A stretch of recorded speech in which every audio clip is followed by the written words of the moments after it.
welcome to Science. I'm so excited that you're joining me today. My name is Dr. Erica, and I cannot wait to go discover into the oceans with you again. If this is your first time joining us, make sure you subscribe to our YouTube channel so you can get notifications when we go live. And if you want to know what we're doing ahead of time and supply lists and all of our printouts, you can check those out at patreon.com/rosieresearch, and your support helps us keep going through all of this craziness. We have had an awesome 2-week unit of ocean science. Today is our last day, and instead of going on our field trip today, we did that low tide walk on Monday as we learned all about some amazing ocean creatures.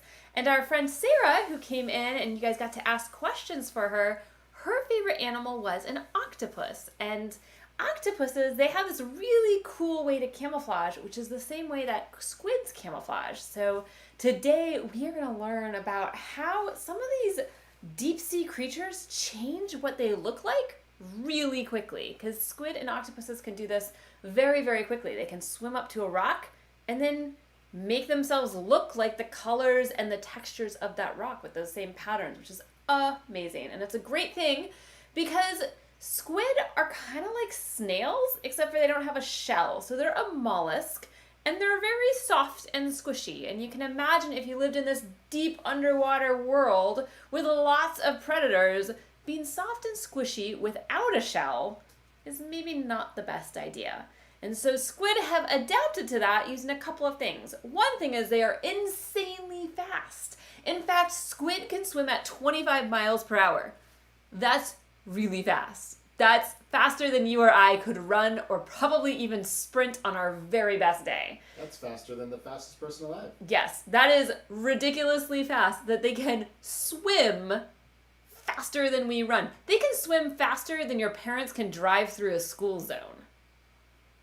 All right, so when you're in the car going to school someday in the far, far future, think about that car moving. A squid could just like pass through your window and pass you up, which is crazy. So that's one adaptation they have used to help evade themselves from predators so they don't get eaten, because they don't have that nice hard shell, which maybe gives them some protection. They do squirt ink, kind of like octopuses do, to try to cloud the water. That's another great way for them to save themselves. But they've also developed something really unique in their skin, and that makes their skin able to camouflage, which is what we are going to do today. I'm super excited to dig into this with you guys. If you do not know what you need yet, I'm going to tell you guys what you need so that you can run and go grab it. You need some cardboard. I always love this thin cardboard if you have an old cereal box. We had macaroni and cheese for lunch today, so anything like that with that sort of thinner cardboard. That's going to be our base layer or our epidermal layer for our squid. Then we need some aluminum foil, and the aluminum foil is going to sort of reflect light for us. So that's called a lucifer that they have in their skin. We need some things that can be the different colors in their skin and the cells that are going to get bigger or smaller so that we see more green or more gray, depending if on in a seaweed forest or maybe on a rock. Those are called our chromatophores, so we'll need some of those. Any colors you want are totally fine, so you don't have to have green and gray. You could have all sorts of colors because squid are all in different areas of the ocean. So if you want it to be really colorful, maybe they're at a coral reef. Coral reefs are really colorful. We're going to need some tape to put it all together. And then I have 2 pairs of scissors here. I've got one pair that's going to be great for cutting out the cardboard. And I have another pair that's sort of smaller and sharper that are going to help me sort of cut slits, because we're going to have to cut slits for our chromatophores to insert them. And then I also have just a pen so I can draw the things that I want to draw. So if you don't have those things, you should run and go grab those really quick. You can hit pause on our YouTube video, and then you can come back, and when you're all ready, you can sit down and we can get started. So squid have 4 layers to their skin. They have sort of their base layer, and then on top of their base layer, they have this like really shiny layer that reflects the light. That really helps them, because then if you have light that's coming in a certain color, or like a sunlight and whatever deep blue, but maybe you want lighter blue as you go up in the ocean column and you have more of that sunlight and it changes sort of the color, this is going to reflect that light. So it's going to sort of help it blend into the water. And then on top of that, we actually have iridophores. Now, we don't have a way to make iridophores for our squid today. And that's because iridophores create light. So unless we were going to put some LEDs on ours, which we totally could do, and if you joined us for all of our paper circuits, you probably have the supplies to do that, and that would be a great extra project, is to add a few little LEDs for your iridophores. And that helps the squid maybe change to a specific color or feel a little bit brighter. Maybe it can let it sort of flash and scare things away.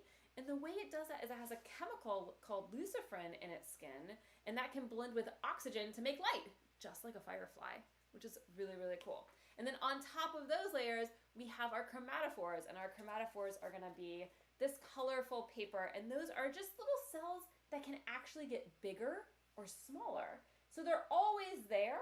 They just decide, I'm on this reddish rock. Let's get my red chromatophores and make them bigger. And now I am over in the seaweed forest. Let's turn those red ones off and maybe turn some greenish ones on. So they can do that. They can mimic by just changing the size of their cells, which is pretty amazing. All right, so as we make this, we are going to use our base layer to just make our squid.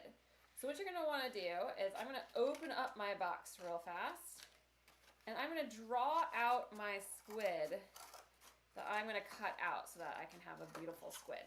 Now, squid have actually 10 things coming off their bodies. They have 8 tentacles, just like octopuses have 8 tentacles.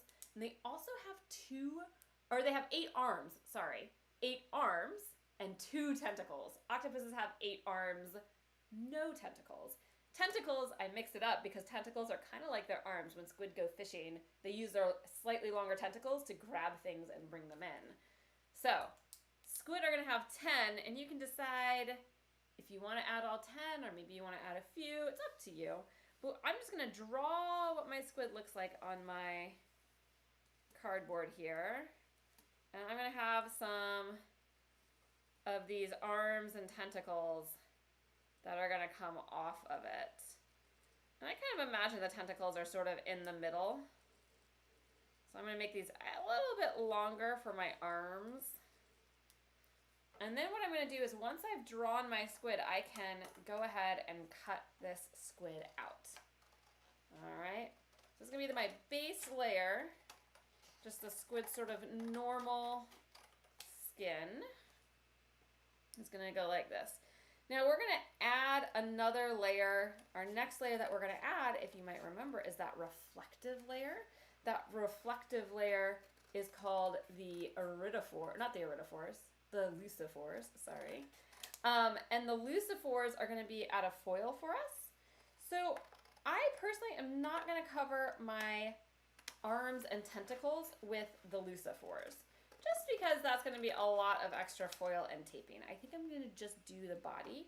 You can make the choice that's right for you in that project, in that part of it. All right, so I'm just cutting out my tentacles and my arms for my squid so I can swim and hold on to its prey and move things around so it can get to its beak to eat things, which is pretty cool. Now squid, as we're cutting, I'll tell you some of the cool things. I actually worked with squid when I was getting my PhD at a place called Woods Hole. And we were looking at how squid eyes could give us information about how light interacts with molecules that are in our bodies.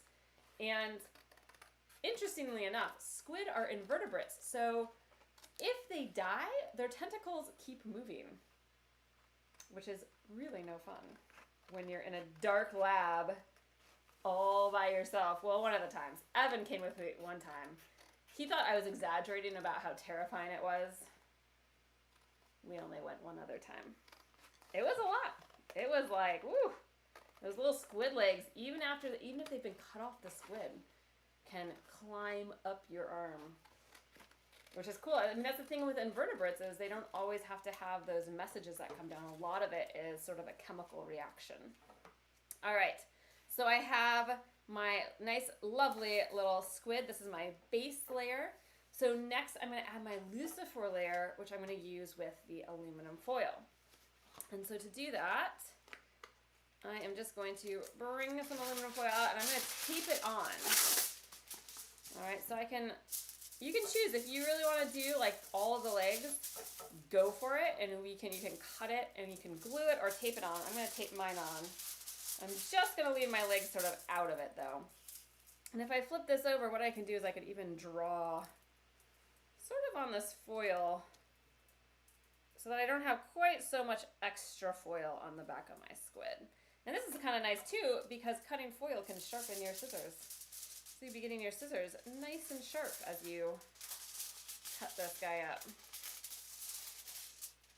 All right, so this is the layer that's going to reflect light that's in the ocean. It might reflect light that other predators are giving off. And it helps it really blend into its area.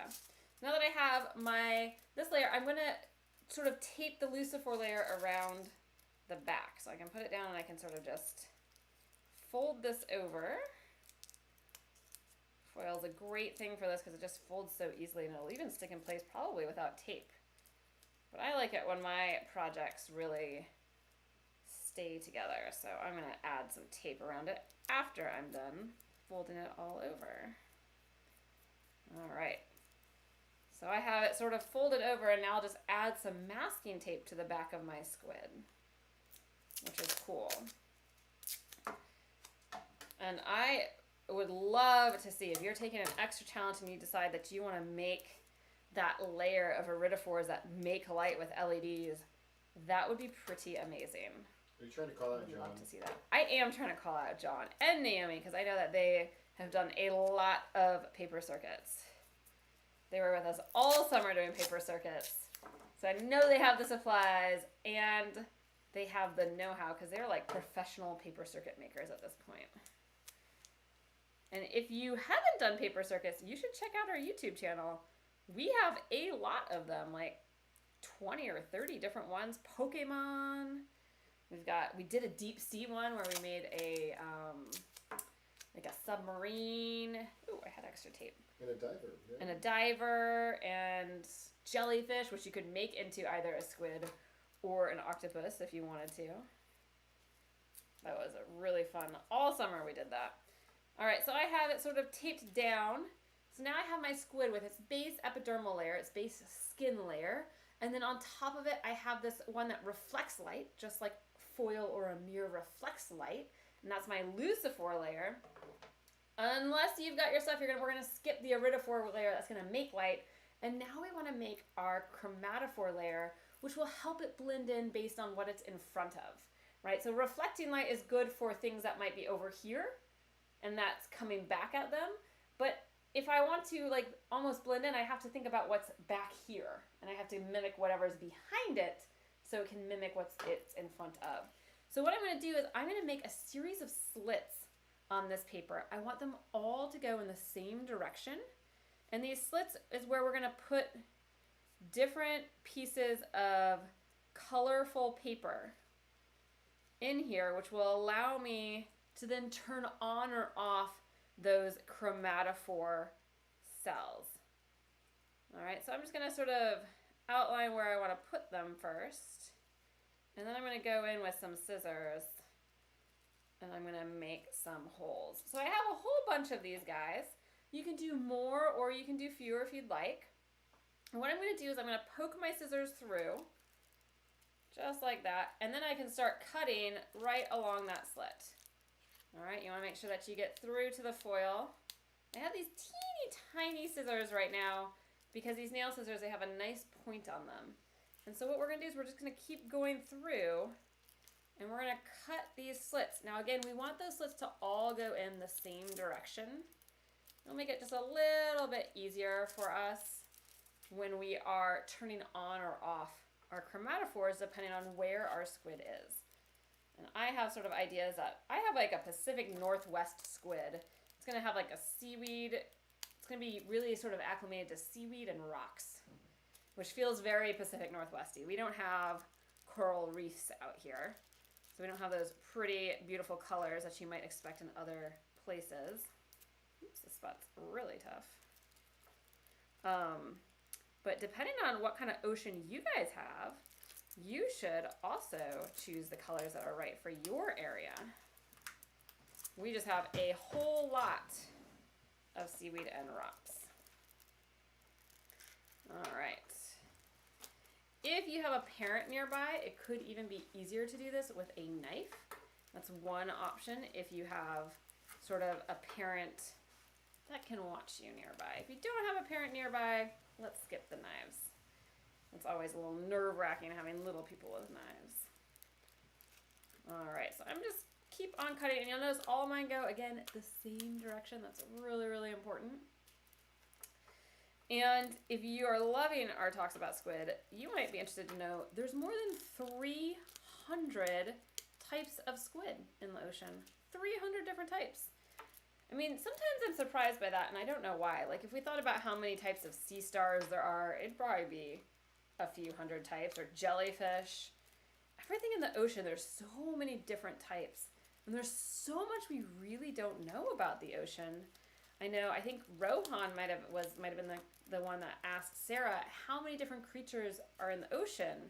And she didn't have an answer. And part of that's because that's a really big number, whatever it is. She didn't quite know. But also, we don't know about 95% of the life that's in the ocean, we think hasn't even been discovered yet.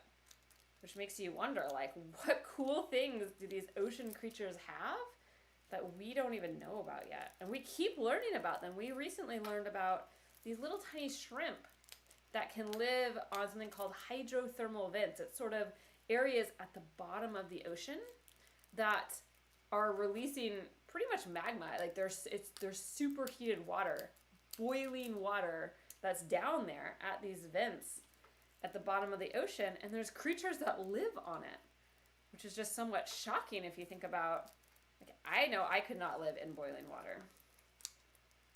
And that does not sound comfortable, but there are some creatures who that is right where they want to be. So it's really hard to know all the different things that are living there. And it's so cool because there's so many jobs involving science and creatures in our ocean. That's a huge thing. All right, so I have a whole bunch of these little slits, which are going to be my chromatophore cells that I'm going to make bigger or smaller depending on where my little creature is. Now I need to not only make my chromatophore cells, I also need to install them. So to make them, all you need to do is cut a strip of paper off that's sort of along the lines of the size of the slit that you made. So this strip right here might be able to fit into most of these. I'm going to cut it a little smaller just so it fits nice and easily. And if you feel like you're just right on the edge, you can do the same thing too. And you don't even need that much of the colored paper for this. So if you feel like, oh, I can't do purple, but I really want a purple because I only have a tiny bit, you really only need a tiny bit. So there is that. And here is my gray for when I'm around rocks. And now what I'm going to do is I'm going to cut these into sort of 1-inch rectangles. All right, so just sort of this 1-inch rectangle. And these will each be a different chromatophore, a different cell that can make itself a specific color. And we only see it depending on how big it is.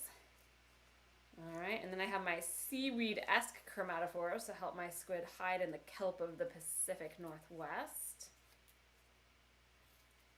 And then, let's see about that one. What we're going to do is we're going to slide these pieces of paper into the slits. Now, I probably don't want to put all of my seaweed ones in the front and all of my rock ones in the back, because then when my squid comes up on a piece of seaweed or a piece of rock, it only has half of its body that can sort of camouflage into that. So what I really want to do is I really want to sort of split the two and mix them up in that area.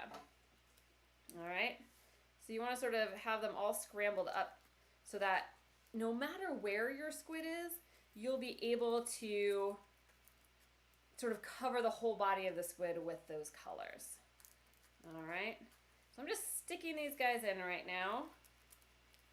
And there's no right or wrong. If you have more colors, you're going to have, oh, it's going to be even more beautiful than mine.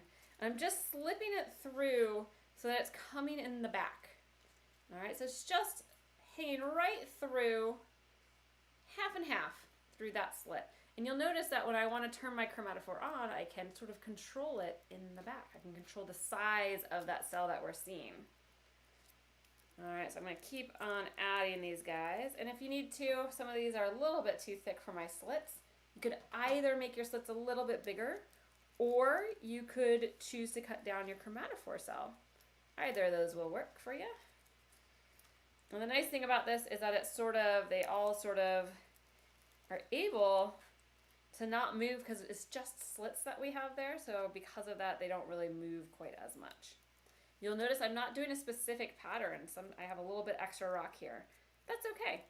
As these squids are born, they're not born with, exact proportions of everything. Maybe I'll put another seaweed right here. Now, squid can control each cell individually. All right, they can turn on just red ones, just green ones. They could turn on certain ones in certain areas. So maybe red here, or like maybe they do a set of red and it's all surrounded by some white because they want it to look sort of splotchy. They can do a lot. We can't do quite as much, partly because we're doing paper and cardboard, and partly because these creatures have evolved so that their cells do the work. It's really hard for humans to replicate the work that animals of any type do, even ourselves. It's really hard for us to properly replicate what a heart does or what an eyeball does. We can do something like this that's sort of like similar to it. We can make a camera, but that's not the same as actual vision. Oops, I'm having a hard time getting this one in. Let's see. This one I might need to make the slit a little bigger. Oh, there we go. I think I got it in. Let's pull it through the back. Beautiful. So you can see how it's starting to come together, and you can start to see them in action. I'm sort of noticing I don't have any more gray, so I'm going to need to cut myself a little bit more gray. And I can just do that really quickly and easily. And I'm really excited. I mean, maybe we have some amazing rainbow squid out there that decide they want to be able to be camouflaged in a whole bunch of coral reefs that have glitter, rainbows. Ever floats your boat.